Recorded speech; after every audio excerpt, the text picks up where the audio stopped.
What's going on, guys? S.Belt MMA here, back with more Thursday night sparring here. We have one of our blue belts, Daniel.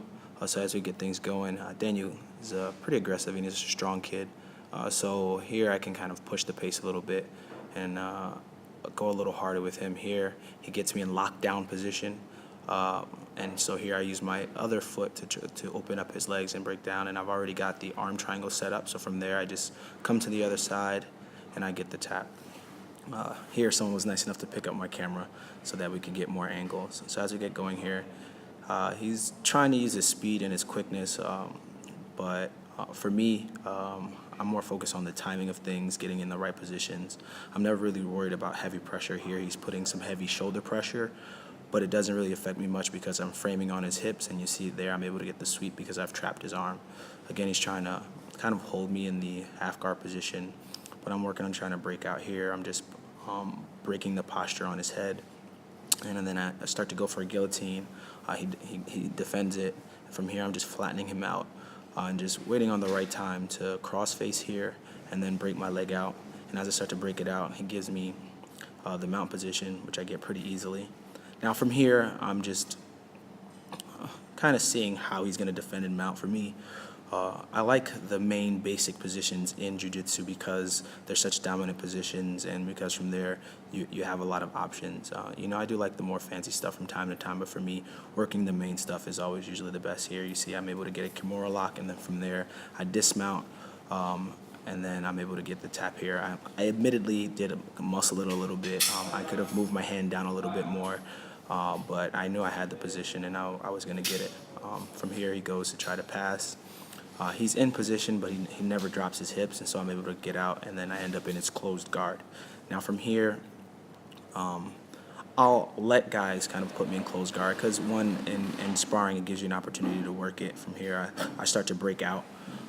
He then tries to go in butterfly, and then I'm able to switch my hips and then pass. Now from here, I secure side control. And then as I'm securing side control, for me, I love side control because I can place that heavy shoulder pressure. Now here I'm a little bit high on his head. If I drop a little bit lower, there's actually a submission you can use from there. So from here, I just switch my hips so that he can't get his knee in there. Again, I'm keeping that heavy top pressure, and he's trying to get my hips away. Then he tries to frame underneath, and then I get my hand on top. Again, this whole time I'm placing heavy shoulder pressure, which is why you see him kind of reacting a little bit wildly, because the pressure I'm placing is very, very heavy. If he doesn't do something about it, he'll end up tapping to it.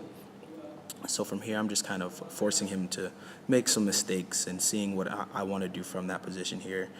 I'm kind of seeing if there's any chokes available, but because he was so focused on defending the shoulder pressure, taking the mount again was the easiest step. From here, he goes again to try to defend, and he's kind of trying to push away. I'm pulling at the arms just to kind of see how hard he is on defending them, and then from here I end up getting an Ezekiel choke. You can't see my other hand, but I get the fist in Ezekiel right here, which he taps to. And then here, as we go to reset,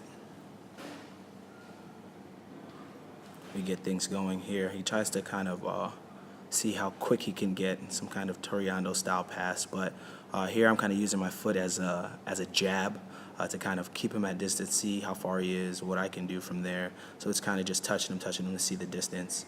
Here again he tries to pass. I switch my hips. He goes for, I guess, a broken berimbolo attempt, and then from here we kind of get the scramble going. And again, he was leaving the mount opening very, very easy, and so I just kept taking it, and from there, I guess from the fatigue, I was able to get the Americana pretty quickly.